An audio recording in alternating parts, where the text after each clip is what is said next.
Bonjour, je suis Marianne Clusiel. J'ai décidé de m'exprimer librement au sujet de la situation que nous traversons en France depuis plus d'un an et qui, je le crains, va probablement se pérenniser puisque l'état d'urgence a été prolongé jusqu'en septembre.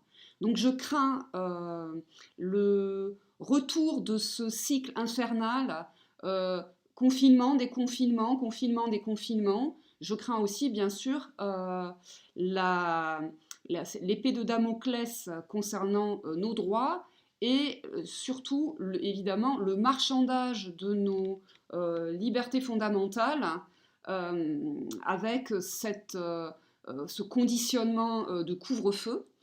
Je m'exprime comme maman, comme professeure en lycée, j'ai des terminales. Je m'exprime aussi en tant que citoyenne.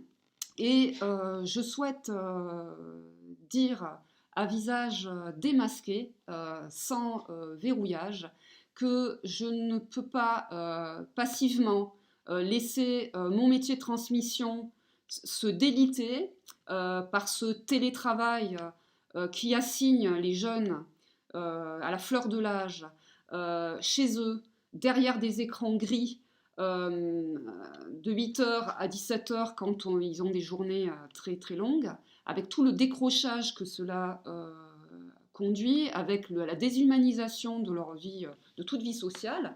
Et puis, il m'est insupportable de voir encore ces derniers jours des rideaux fermés de boutiques désignées comme coupables, désignées comme inessentielles.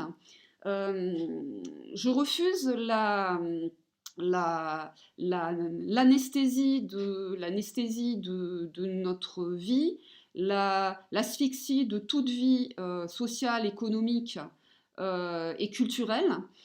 Et a fortiori, le marchandage qui se prépare avec le pass sanitaire, qui est une sorte de mécanique glaciale, qui créera des sociétés à deux vitesses, avec pour certains le droit, en présentant un pass numérique et des QR codes, d'accéder à des lieux là où les autres ne pourront pas s'y rendre, avec aussi sans doute une exigence de plus en plus grande de transmettre sur ces mêmes supports numériques des données intimes, des données personnelles, au nom du sanitaire.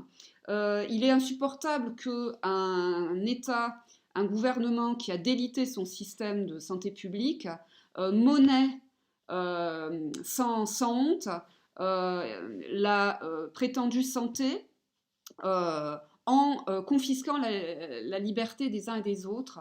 Euh, Peut-être il faudra-t-il à nouveau, pour avoir le droit de voter, présenter un pass sanitaire. Donc c'est quelque chose qui... La situation en fait me semble très grave. Moi je ne peux pas me résoudre à profiter de ma maison, de mon extérieur, alors que toutes les valeurs fondamentales qui me sont chères et qui sont héritées de notre pays sont piétinées en quelques mois par ce gouvernement de la République dite En Marche. Nous allons, si nous ne résistons pas, en marche, droit dans un mur de division.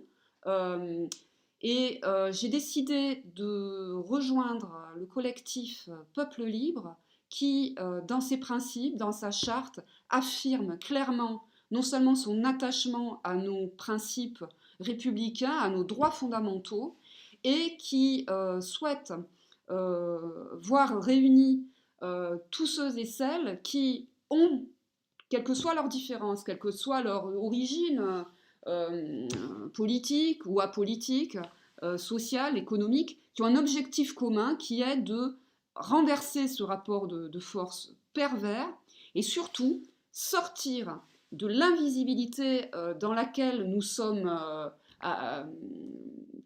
enfermés, quand ça n'est pas bien sûr enfermé dans l'étiquette complotiste, dès lors que nous manifestons un esprit raisonnable, un esprit critique, une désapprobation. Donc je vis dans la région de Pertuis, pas très loin d'Aix, J'ai vécu 40 ans à Marseille et je serais tout à fait heureuse non seulement d'échanger des vues avec tous ceux qui voudraient, dans ce collectif Peuple Libre, euh, se faire entendre, mais surtout mener des actions. Les temps qui nous sont préparés sont très sombres et il faut absolument résister à hauteur d'hommes et de femmes pour, récupérer nos pulsions de vie. Je vous dis à bientôt.